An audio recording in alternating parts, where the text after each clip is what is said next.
It has been a long day, Andre, but Oh yeah, it has. we're finally here. It's the two remaining players in the TCG Masters division, and it has come down to Philippe against Tobias. Two players out of Munich are battling it out now for the title at the Arena Cup 2016 in Innsbruck. Looking at the matchup, however, I would not have been surprised if I saw those two deck lists maybe even 1 year ago. It's Seismitoad EX against Night March.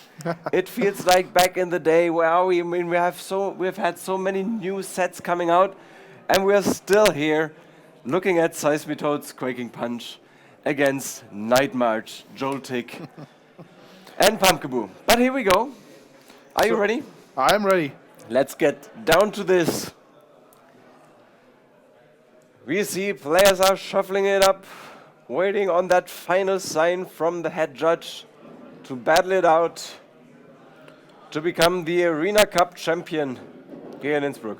So who do you think has a favorable matchup here? Whoa, it's a tough one. You know, I personally like Tobias' chances here, to be honest, but it's really just a gut feeling. I mean, I've seen so many Seismitoads go up against Night March. It really comes down to how good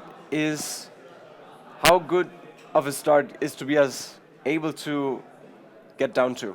Because if Philippe is able to play many battle compressors, that basically means that he has the damage output at a high level already. And it doesn't really matter for Tobias to shut down the item cards as much as if he was able to shut them down before he plays those battle compressors and getting down those Night Marches into the discard pile. So the very first two turns will basically already decide, in my opinion, who's going to be the favorite to win it. Tobias is going to be at the top of your screen, and I think he has a very bad start with an Absol, I think. Oh, there's a Seismitoad. So that's a bit better. That's a bit better. Setup complete.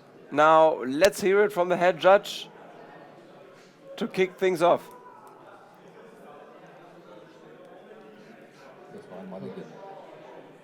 Here we go. Mulligan, handshake, let's do this. So Tobias is starting with his Seismitoad EX. And Philip with his Pumpkaboo. So for Philip, it's going to be much tougher to pick up KOs compared to the top four we just saw when he was up against Mega Mewtwo EX. He had the advantage of Psychic Weakness on every single Mewtwo EX that Alexander was playing, but Tobias, on the other hand, he's not playing any cards whatsoever that are weak against Psychic. And also not weak against Electric. That's right, that's important. For the Joltik. So Ultra Ball, he's discarding the Headringer. Headringer doesn't do him any good. He doesn't need to attach them to any Shamans he feels. So he's discarding that. Getting an Ultra Ball. Giving us a good look at his deck. I like that. So Tobias is most likely going to either with a... First of all, he's checking his deck. Every good player does that. And then he's deciding how good of a hand do I have. Do I need to play a Shaman down, which is a risk against Night March? We know that Joltik does deal super effective damage against Joltik, against Shaman. But at the same time, as the game progresses, any attack from any Night Marcher will knock out Shaman, so he is not too worried about that. And now he drew an interesting card that is called Delinquent and also the Judge. So both cards will limit Philip's cards in hand. He decides to go with the Judge. So Philip only played one basic Pokemon. So instead of starting with 6, he's now starting with 4 cards, and that could be huge. Remember that game against Alexander? Yeah. He was put into a very, very delicate situation. Now let's see what kind of cards he draws. Judge can be a really strong, devastating card. Especially if it's played at the beginning like that. Exactly. So let's see. Oh, he does not like the sound of that. Xerosic is okay. He can discard the double colorless. Oh no, he doesn't draw anything. This could be huge. So Philip not in a good spot right now? Philip is in life support mode right now. He's discarding the double colorless from Seismitoad. I can't see Tobias' hand, but... Oh, Shaman, now that makes it better immediately. Super scoop up. It's tails. Now Shaman. Yeah, and Philip upset with the fact that he has a Shaman, so Tobias can accelerate. Oh, there's a double colors, but he can't pick it. He sees a Versus Seeker, but I don't think he's going to take the Versus Seeker because he can only get the Judge, and he knows Philip's hands is very bad, so he's not willing to give Philip 4 free cards. He is taking the risk of the Super Scoop Up, I suppose. So Super Scoop Up would have just played on the Shaman, or? Exactly, I think so. So what's he going now for? Trainer's Mail? Trainer's Mail, he can pick up 1 trainer card among those 4 cards. None of them really matter, but I think he takes the Headringer because I think I saw an Ultra Ball in his hand, so he can discard it with it. Oh, that's good. And here's a Super Scoop Up, he needs head for a Shaman. Oh, he doesn't get it. Oh, he has a Sycamore, not an Ultra Ball. That's even better. And there's a double colors, he can keep on. Now he's on, now game is on, and Philip is indeed in this tough situation. Yeah, and he knows it. Look at his hand, he doesn't like it. There are not many cards that will help him out of this tough situation. And Ultra Ball is not a one and he can't play it. 1 turn too late. Oh, and he scoops immediately. That's it. That was a very game fast game done. 1. So Tobias has an overwhelming advantage here. Do you think it was a little bit too fast? No, I don't think so. Philip is playing the time also. He knows that time is going to be a factor. Those players understand very well that winning conditions include time, include the amount of cards you have in your deck, include the number of prize cards you've taken. And Philip is not willing to waste any more time in a game that he basically lost already. He was in life support mode from that very beginning, Judge on. So again, Judge putting him into a very difficult situation, but this time he was not able to crawl out of it. Yeah, Judge also very strong card at the beginning, as we said. Especially now you can see, when we were talking about the matchup, when you were asking me who's the favorite in this match, it really comes down to the very first few turns, in this case the very first 2 turns. And Philip realizes that. He noticed that the first 2 turns were just worst case scenario for him. Yeah. He scooped it right there. He knew he couldn't crawl out of it. And he's now hoping for a much better hand in round number 2. The good news for him is he's going to start now. So he's going to start with 7 cards in hand no matter what. That's true. So as we saw, Philip is hurrying up. So let's jump back into the action as the players are shuffling up their hands. You can see another mulligan for Philippe. Mulligan means Tobias does not have any basic Pokemon. He's not playing too many either, only 7 of them. Philip, however, has one. And a good hand to start with too. So do you think it's a problem to having to mulligan because you have to show your opponent all your cards? Well, they could maybe reveal something important to your deck, right? At the early stages of a tournament, I think this is absolutely the case. If players don't know each other that well, if you've met the person for the very first time, you don't know what kind of deck they are playing. If they have to mulligan, you get immediately an idea of what they are playing. If you see a lot of crushing hammers, you know that you have to watch out for your energy, for example. So that's a huge advantage. But Tobias and Philip both come from Munich. They know each other so well. I think they even got here together. So probably a lot of testing together as well. So not a big advantage for Philip to actually be able to see Tobias' hand. But actually, you can see Tobias is starting. It's not Philippe that is starting. Philip decided, no, Tobias, it's your turn. He wants to attack first. He wants to be able to attack first, and he's taking the risk of having another Judge ruin his starting hand. But I think Tobias already played a Professor Sycamore, so there's not going to be a Judge in this first turn. So what in your opinion is better, to start or to go second? Well, in my opinion, and I'm sitting here in the commentator booth and I'm not sitting there being qualified for San Francisco already. In my opinion though, the advantage of going first is so huge being able to disrupt your opponent's cards in the first turn, during the first turn, setting up first, playing the first energy card.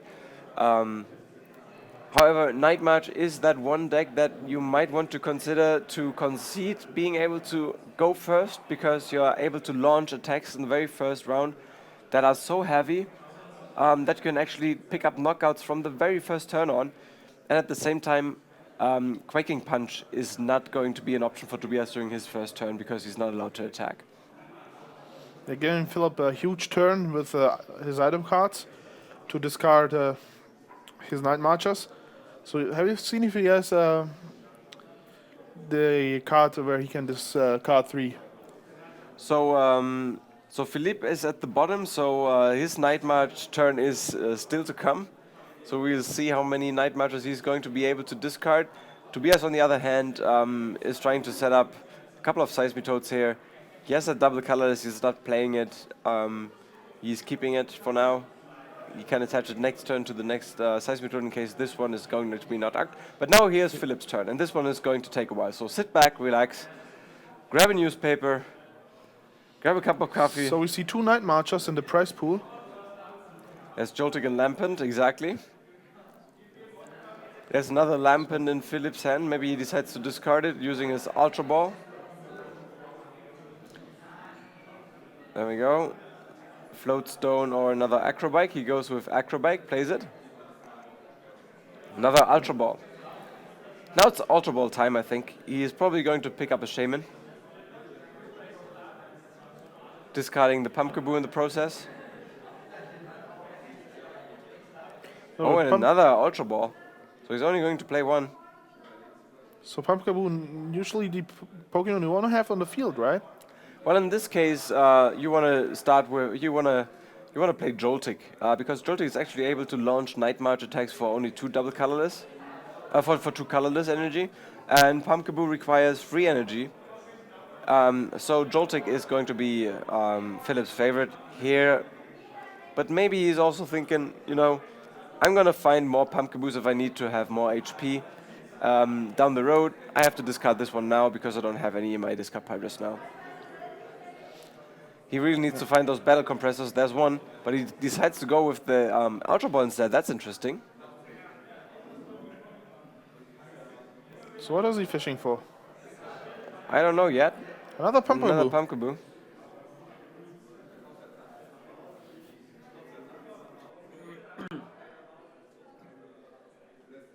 Maybe he feels that Shaman will draw him another battle compressor, and he decides now is the time to get my Pumpkaboo, so I can discard some more cards using the Ultra Ball, so he can draw more cards using my Shaman, and that's what he does. So a little bit hectic here.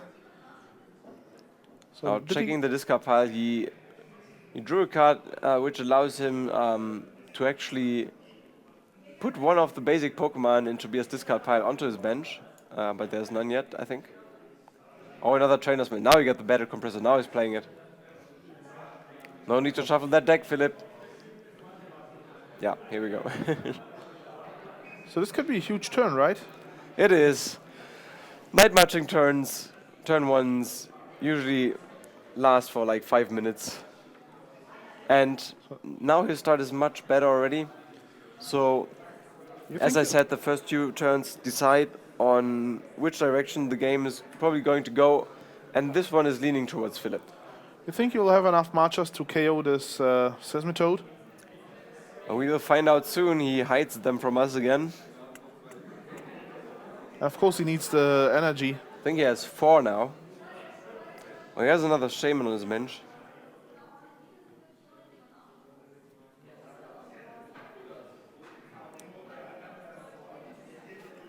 So does Philip need to... And also Professor Sycamore, so this is tough now. What do you do? Does Philip need to close this up in this turn, or can he allow himself to take a Quake Punch? Well, he would love to pick up that KO if he could. It's just a matter of how aggressive you want to be. Do you put down this Shaman right now? I think he will. Draw 2 more cards. Then maybe a Sycamore. Maybe we'll get another time puzzle. That way he could retrieve another battle compressor. That would be huge for him. He's debating now. Yeah, and he's going aggressive. I like it. And there's a double colorless, so he gets rewarded. But is a double colorless enough? Does he have? Not yet, no. He needs some more cards. He needs another Dimension Valley. And he needs some more Night Marches. So there's Professor Sycamore. All in. All in, baby. I like it. I like that play. Philip is behind. He knows he has to take risks, and he does. So will he get rewarded? Will you find out? Can't see it now. Is there a Dimension Valley? He needs one. Yeah, there it is. There it Dimension is. Valley. So he can attack. That's Huge for sure. draw for Philip. And now does he have another battle compressor to increase the damage output? Ah, now there's a time puzzle. Time puzzle too late. He's looking at his top 3 cards now. Joltik, what was it? I couldn't see it. There was one Joltik. There was one Joltik, that's true. Puzzle of Time is just so huge in this deck. He decides, oh, all those 3 cards were actually not the ones Philip is looking for, but he has a Judge, so he can always shuffle if he doesn't like it. He has a lot of double colorless card energy in his hand as well, so he's not going to run out of energy anytime soon. So indeed, 4 Night Marches in his discard pile means 80 damage on Seismitoad. So Tobias getting rid of the double energy on Pumpkaboo. Yes. Little does he know, there's another double colorless in hand. And now Philip realizes Tobias' hand might not be as well, so do I play Judge here or not? Mine is not so well either. So he's content now. He puts Seismitoad at 20 HP left. Oh, Tobias, huge turn. He gets the Ultra Ball and can get a Shaman. Oh no, he even has a Professor Sycamore, that's even better. Oh, interesting. Now, he also drew an Absol. In this case, it doesn't help him. Oh, and that might be also come in handy. There's a Fighting Fury Belt. Or does he want to go with energy removal? Yeah, he's debating. One or the other. I think he should go with the Fighting Belt Fury. Yeah, that makes it so much more difficult for Philip to get Night March Pokemon into his discard pile. He only has 4. It will be 5 soon because Pumpkin will go down. But then afterwards, it's tough for him to be able to scale Night March attacks. Why is that? Because he's not allowed to play any item cards as long as Quaking Punch is up. And there we go. Now Tobias is finding the way back into this match. So without the use of item cards, it will be really difficult for Philip to actually turn back here. But yeah, Philip is debating what to promote. Is it going to be going with Shaman, knocking out that Seismitoad is not going to be done with Shaman, so he would have to attack with Pumpkaboo. I think he has to promote Pumpkaboo. He has to pick up that knockout on Seismitoad right now. yeah, that's Seismitoad, and he's going for the Shaman actually. He doesn't like it. He just doesn't like it. I'm going to be curious what he has in mind now. I'm sure he has something in mind. Maybe he is forcing Tobias to attack the other Shaman. He's going to promote after that Sky Return of Shaman. He's going to pick it up, also the double colors, promote the other Shaman, forcing Tobias to think about using Grenade Hammer to knock out the Shaman. But at the same time, that would allow Philip to play item cards again. So Philip is trying to lure Tobias into using Grenade Hammer the next time. That's what I believe he is trying to do. Let's see if Tobias falls for it or thinks it's worth it. 30 damage is not going to be enough thanks to the Fighting Fury belt. 190 damage now on that Seismitoad EX. Yeah, 190, that's right. So Shaman is going to come back, and I think he's going to promote the other Shaman. Well, Pumpkaboo is his only win condition right now. Or the Joltik. Or the Joltik. I don't think he's promoting the Joltik. He should not. I don't think he should promote the Joltik. Of course, if he promotes the Joltik, he will get another Night Marcher on his well, that's true. pile. That's true. And he does. He follows your advice. He doesn't like it either. Maybe Maybe he doesn't want to give up those 2 prize cards for that Shaman easily. Oh, I'm really curious to see how this one turns out. That's some high level play. Oh, that's a huge super super. Wow, it's a heads. He's picking up the Seismitoad. That has so much damage. And maybe this is what Philip was worried about.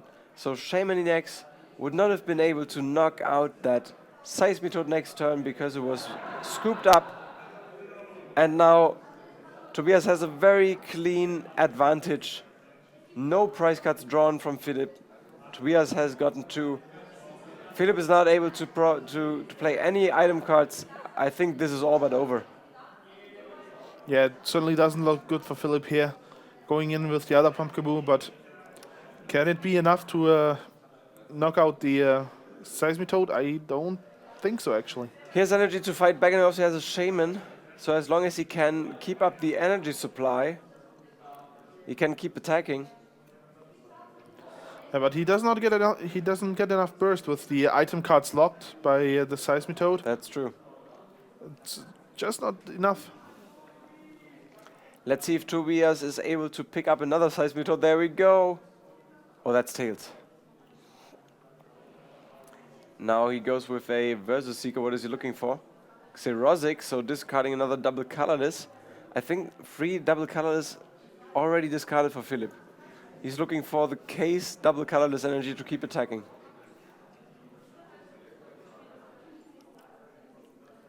So Does he get it? Nah, he doesn't get it. Yeah, turn, immediately turn.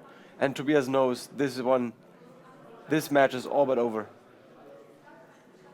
Now he's checking for how many energy. Yeah, 3 double colorless we see there. Yeah, there's only 1 left. There's only 1 left. Oh, how unfortunate for Philip, but very well done indeed from Tobias. Oh, Delinquent, forcing Philip to discard 3 cards from his hand. Yeah, he chose 3 battle compressors. This is so depressing. This is just so depressing, knocking out that Pumpkaboo.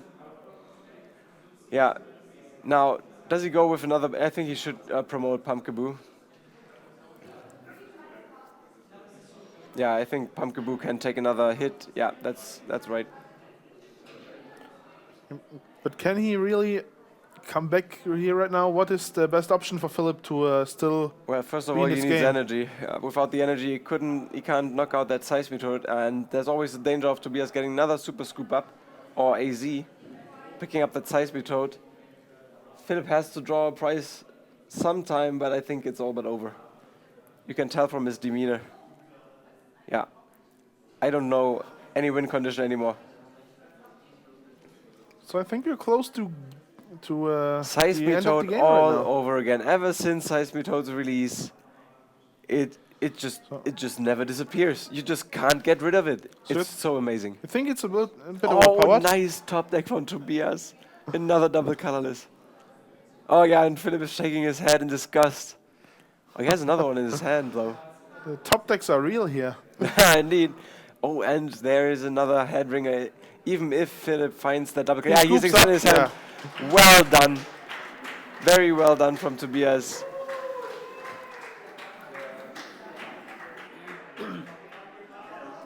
What a match. What a Wow. match it has been. Exhausting for both players, for both commentators, That's true. for the spectators, For the judges. for my voice, for your voice. But this event has come to a conclusion with Seismitoad EX. I can't Yeah. believe it. Yeah, we had very nice matches today. It was an awesome tournament. It's been both in trading card game spectrum and in the video game spectrum. So You know, with all these sets that have been released ever since Furious Fist has come out with Seismitoad EX, you gotta think there has to be something that puts Seismitoad back into the folders of the collectors. Out of all those decks that are being played competitively, for example, Vespican. We didn't see any Vespican. There were a couple of Vespican out there that can threaten Seismitoad, but here is Tobias making his way to the top 8, making his way to the final 2, taking it down, becoming the Arena Cup 2016 Innsbruck TCG Masters champion, well deserved. You chose the right deck, you analyzed the metagame correctly, you played well, we saw it a couple of times here on the stream, so congratulations to Tobias. Congratulations also to Philip for making it this far. Congratulations to making it this far, also for the two of us. To everyone supporting this event, it has been a great event. Everyone that has left the arena already has said it has been a nice experience for them coming here. I hope you will follow us as well and make it to the next Arena Cup and also to the German Nationals in Kassel. We hope to see you soon there also in person, so if you come up, make sure to say hi. Thanks to AMIGO for organizing this event. Thanks, Andre. Thank you, Julian. For those nice VGC and TCG action. And I hope we will see you soon on YouTube or at the Arena Cup coming up soon in the Nationals. See you soon. Thanks for watching. See you soon. Bye.